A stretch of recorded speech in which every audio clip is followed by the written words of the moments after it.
Hey, everybody, welcome to another episode of Work Matters, the podcast from the Chapel Hill Bible Church, where we get to know members of our church and the work that they are doing in our community. For this month's edition, we have Mr. Andrew White taking a swig of his water over there. And Andrew has been at our church for several years now, along with his wife, Jeanette. And he's got a pretty interesting story of how God has worked in their family, working through Cru and a transition that just took place, maybe a couple months ago, Andrew, now? Mm-hmm. Yeah, Yeah. into a new role, which I'm really excited about introducing to the rest of the church. So, Andrew, thanks for taking time to chat, and look forward to our conversation today, brother. I'm excited. Thanks for having me, man. Yeah, absolutely. So, Andrew, tell us really quickly, where did you grow up, and how did you end up in Chapel Hill? I grew up in Western North Carolina, and my wife grew up in Eastern North Carolina, and we met in the middle. So I grew up in Appalachia, was born in Asheville, but then we moved to a little town called Bryson City. And I grew up the son of an innkeeper. So we have a little country inn in the mountains. And so Swain County, 85% either Cherokee Reservation or National Park, really small town. And that's where I grew up, and a really interesting, as we get to talk about my work a little bit later, really interesting climate of ethnicity and poverty, really complicated place, but a beautiful place, of course. And then, yeah, I went to Carolina, 15 years ago, something like that. And that's how I wound up here. And that's That how I gets met my longer, wife. gets longer and longer ago every year, huh? I just realized that I'm encroaching on over half my life, which is pretty crazy. Yeah, yeah. So I haven't been able to get rid of Chapel Hill, with the exception of a few months and years here and there.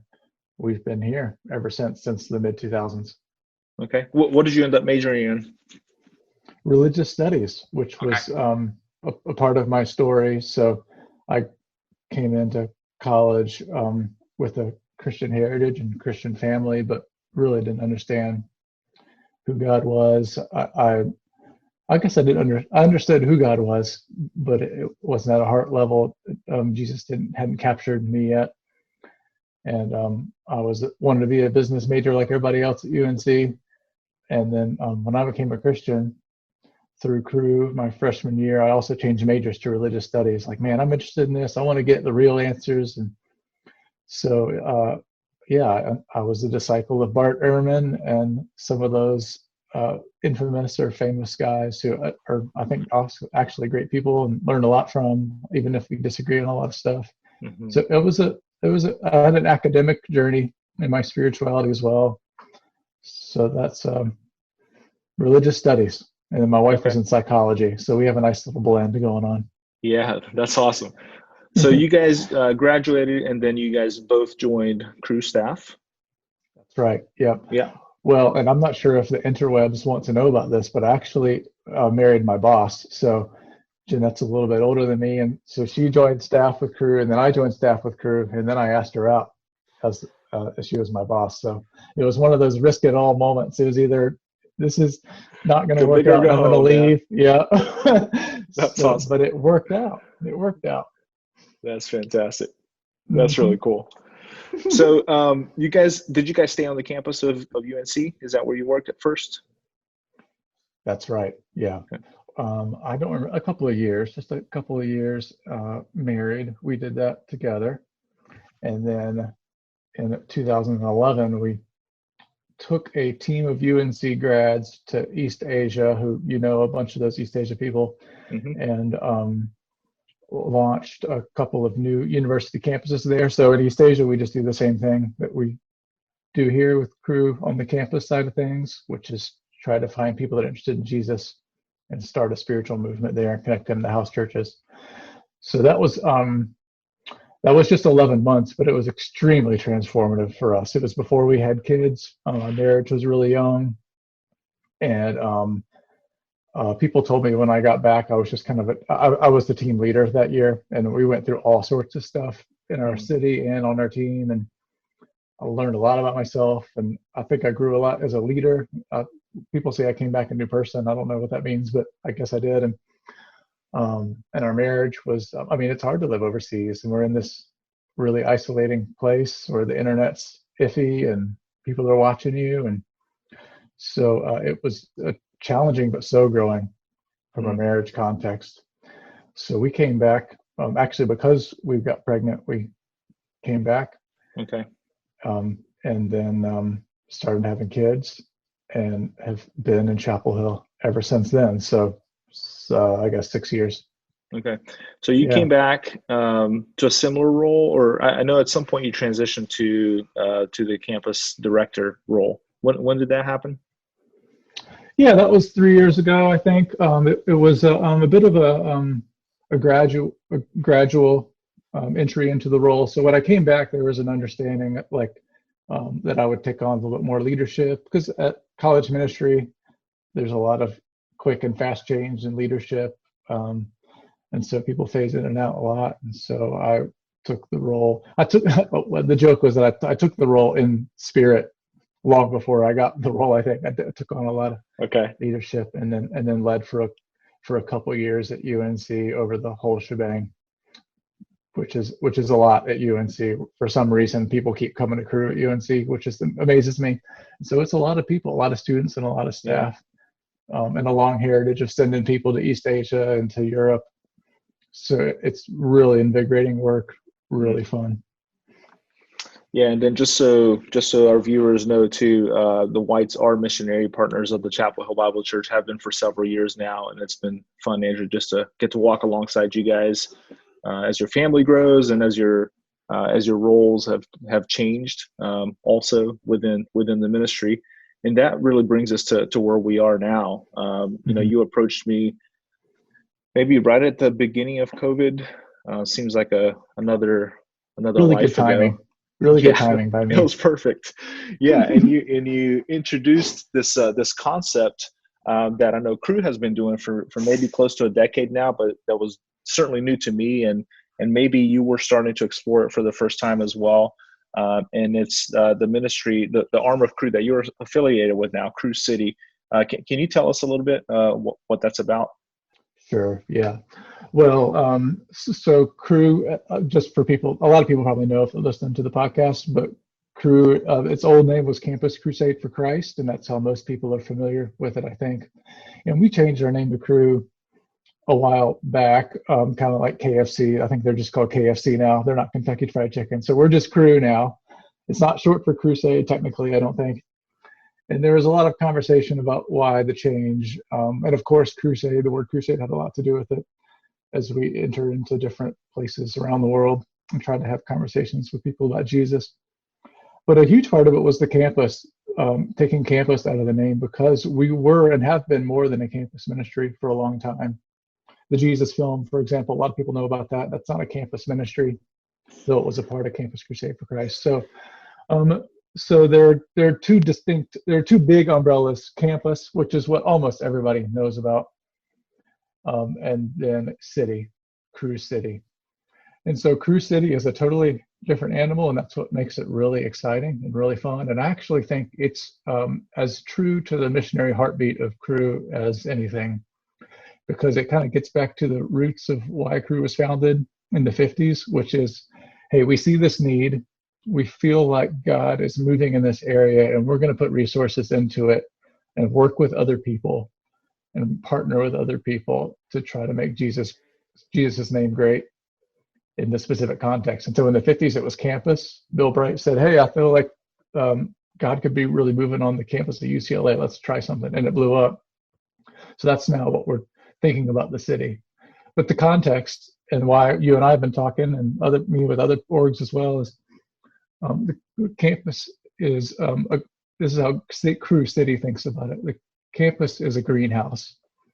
The soil is easily tillable. You can manipulate the environment and the sunlight and the irrigation and the hydration, and you can change things on the fly. And it's really easy. I should not say easy, definitely not easy, but it's a really adaptable environment.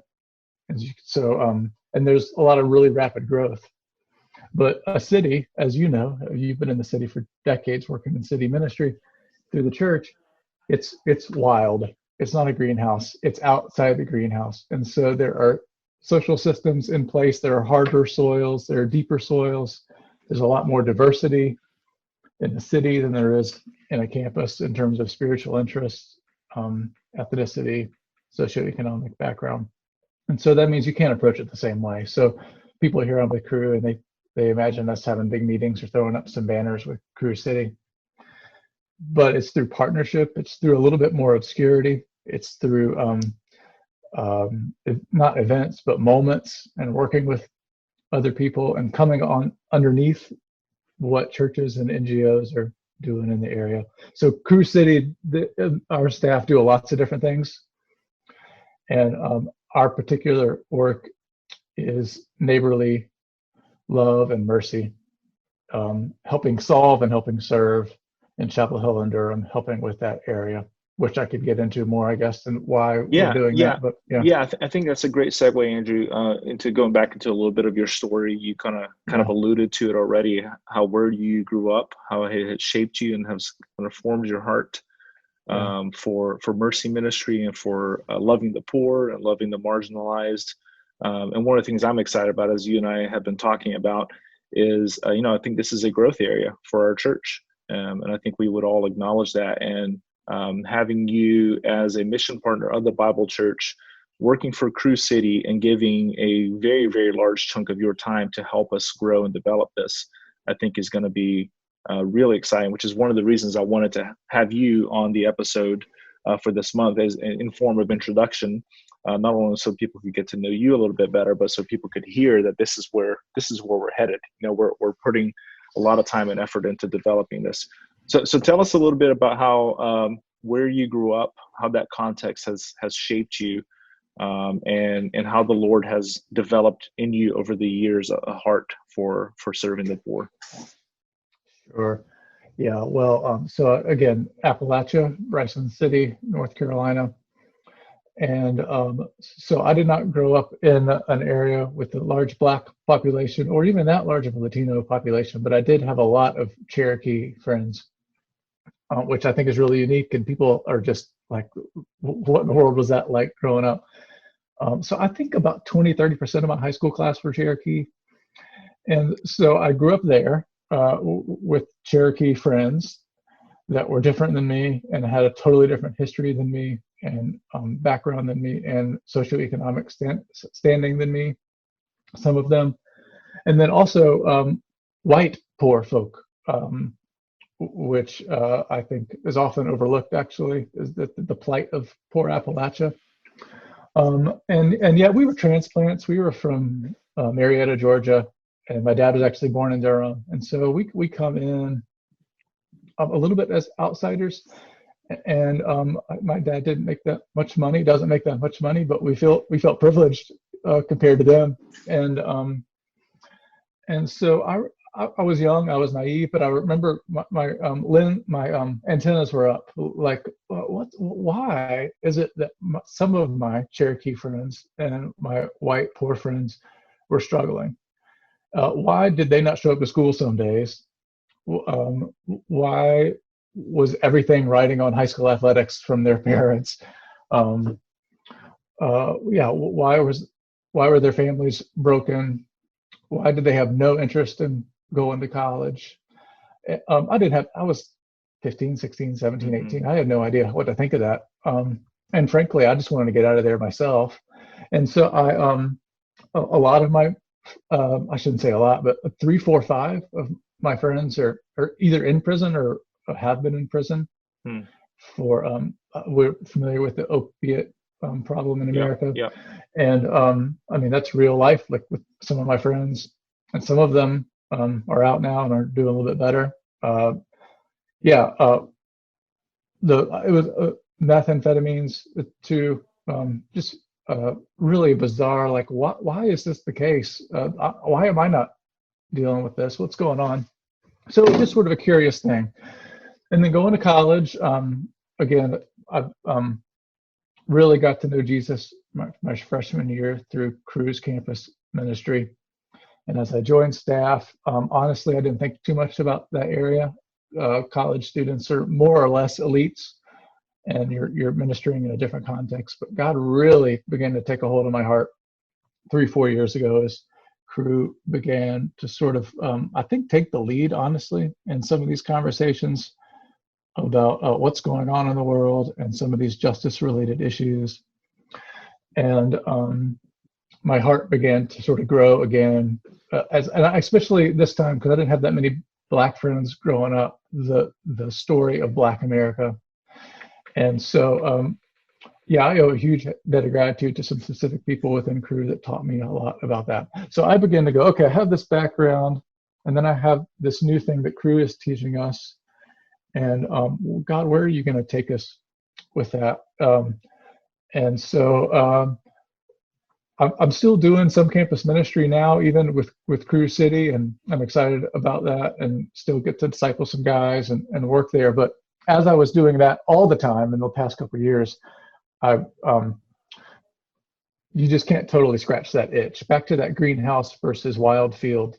There are some deeply entrenched, packed down soils in our societies and cities that working in campus ministry you can't fully address aside from volunteerism and throwing college students' bodies at habitat builds or something like that, which is great. And so I began to think I want to get more deeply involved at like really like what's at the heart of and the root of some of these issues. And again, with a lot to learn, by no means so I like have it all.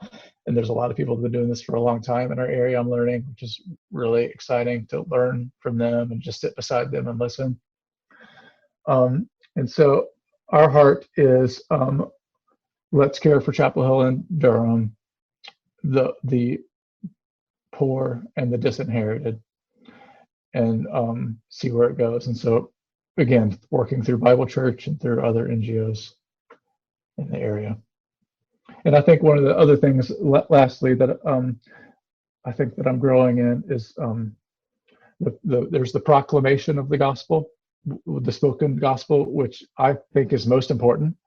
That if you had to flip a coin and choose one, you tell someone who Jesus is and what he means, and how you can inherit eternal life, as the lawyer in Luke 9 asks. But the gospel also needs to be demonstrated. And one of the things that I think I bring from campus ministry is I'm seeing that in college students this generation, is they're looking at the church and they're going, I know I need to proclaim the gospel, but where's the demonstration of the gospel? Where's the living out of the gospel, which some people in Cru call it the gospel in action, or the whole gospel. And these things go together. Jesus didn't proclaim the kingdom. He did proclaim the kingdom, but he also demonstrated the kingdom by helping people in need. And so all this is going together for me, like, okay, the whole gospel, the gospel in action.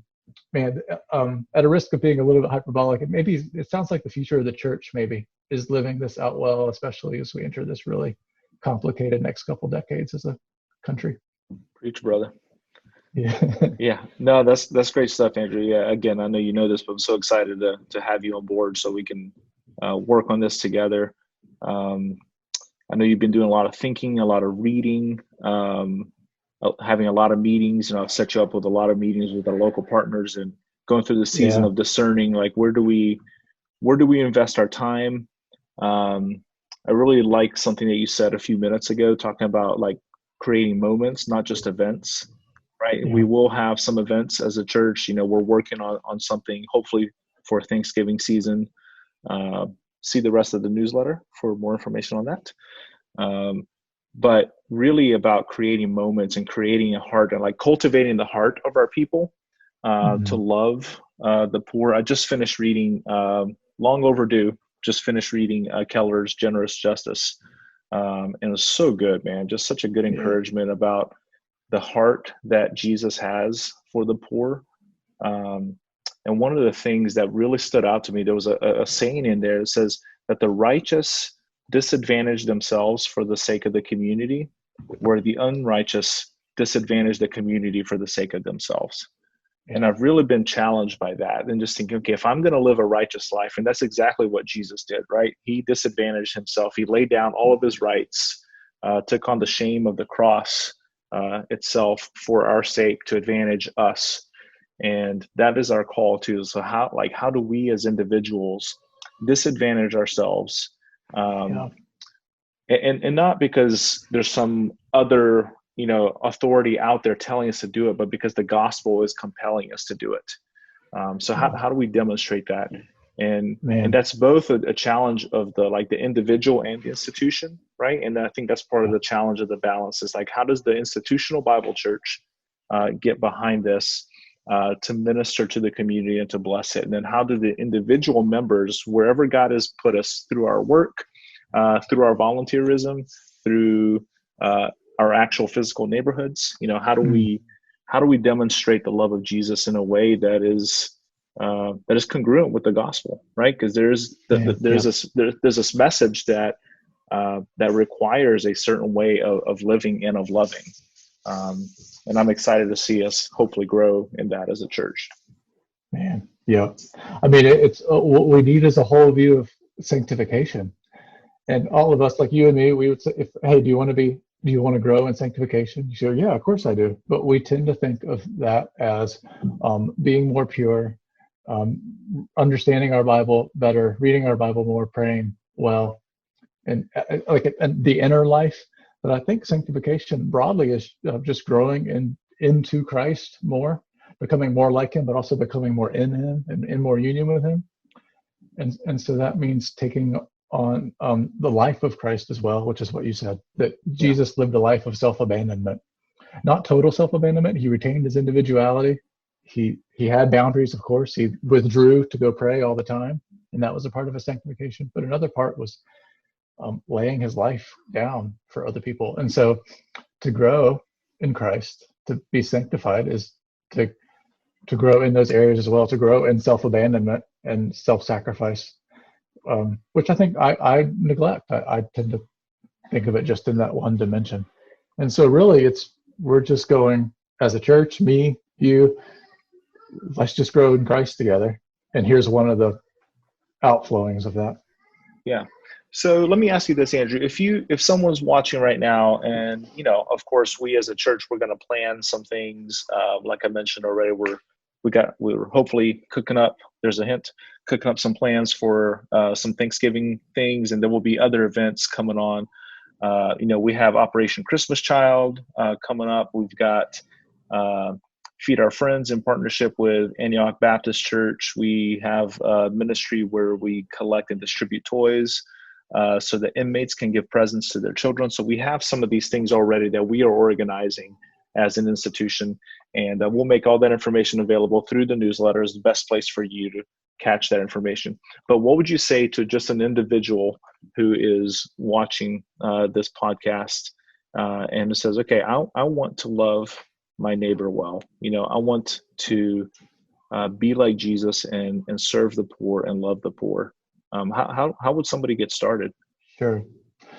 Well, I'll give one answer that is probably not the answer anyone wants, but it's to deeply abide in Jesus, because that was the rhythm of Jesus' life. Was he withdrew in prayer, and then he came out in compassion. And Henry Nouwen, one of my favorite writers, says that solitude is the furnace for compassion. And he doesn't mean just being alone. He means deep union with Christ in solitude. And so walk well with Jesus. That's our first job in life, right?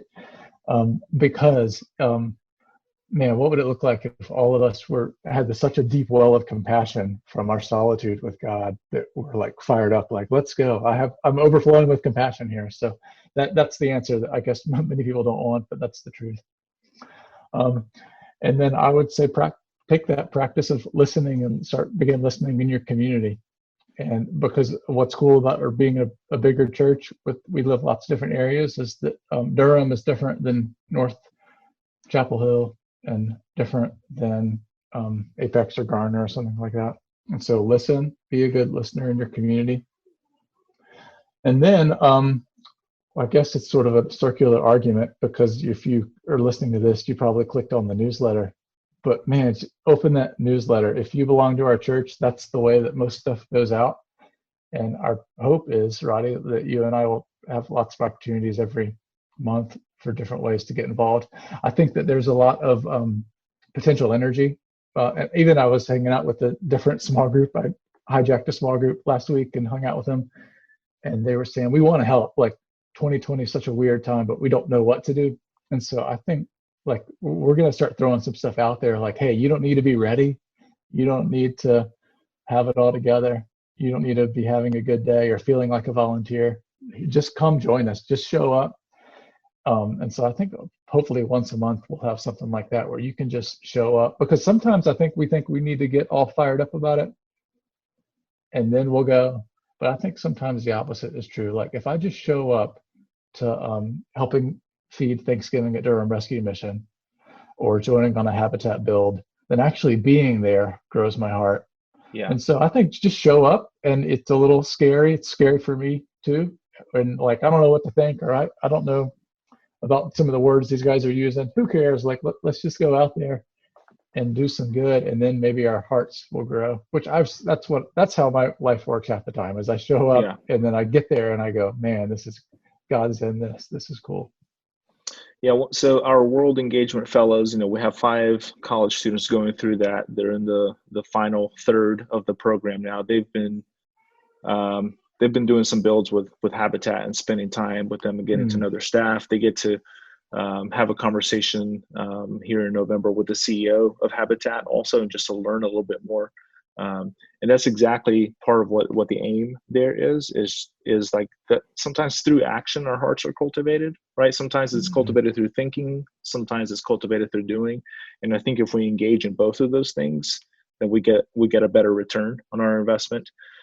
So I'm really eager to connect with them and to see how that pans out.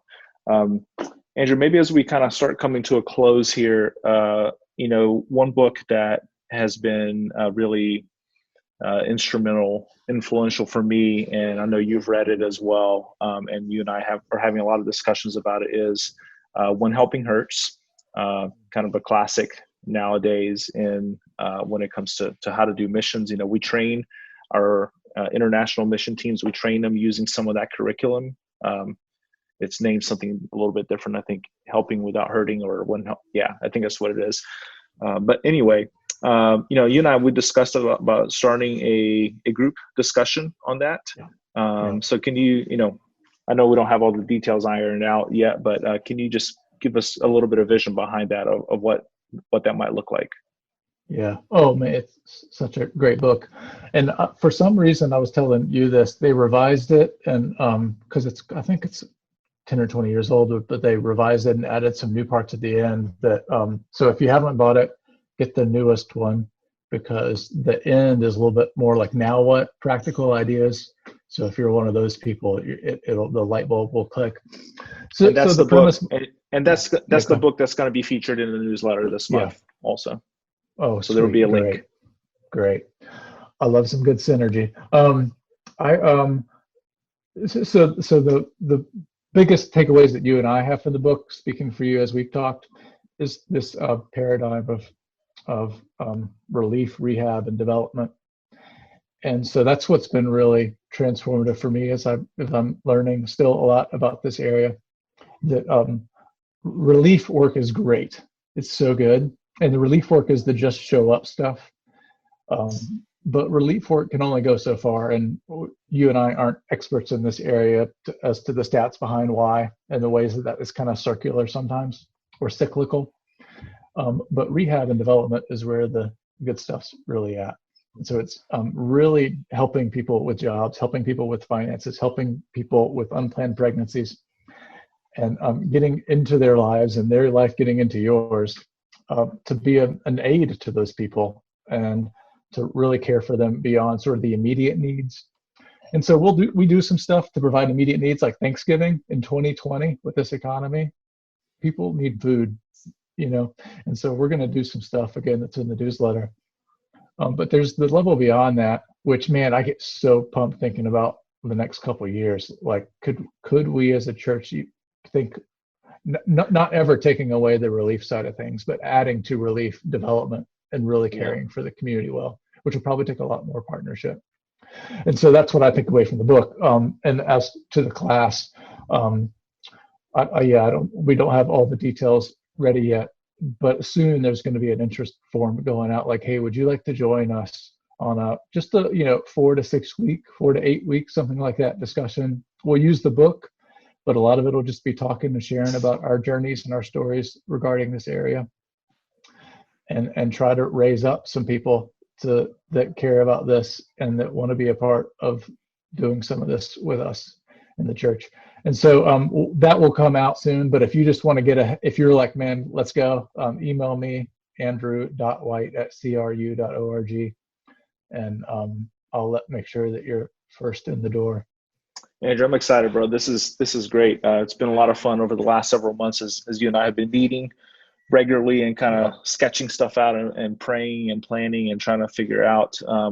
And we know that a lot of times things like these they're kind of slow starts, right? There's a long on ramp, but hopefully as that on ramp gets developed, then we pick up a little bit of speed and pace and momentum. And I sense that even just this conversation today will be a good tool in that. So, brother, thank you, man. I'm glad you and Jeanette and your kids are part of our church. Glad you and I are getting to work together. And I hope if you're listening, I hope you're encouraged by this. I hope you're challenged. And I hope that you will join us as we really do want to make Jesus known. We want to proclaim the gospel to our neighbors. We want to proclaim in the community. We want people to be saved and to repent and to trust in him. And we want to seek the welfare of our cities as well, as Jeremiah 29 tells us. We really want the triangle to be blessed because the Chapel Hill Bible Church is here. So I want to challenge you and encourage you, consider reading that book and praying through and just asking the Lord how he might use you to make him known wherever he's placed you, both in word and in deed. So thanks for joining us. Pray God's blessing over you as you work and as you serve and as you enjoy him. Go in God's pace. Pace? I just said pace. Go in God's peace. Amen. You're going to say peace and grace, and you say pace. All right. Catch you guys next time.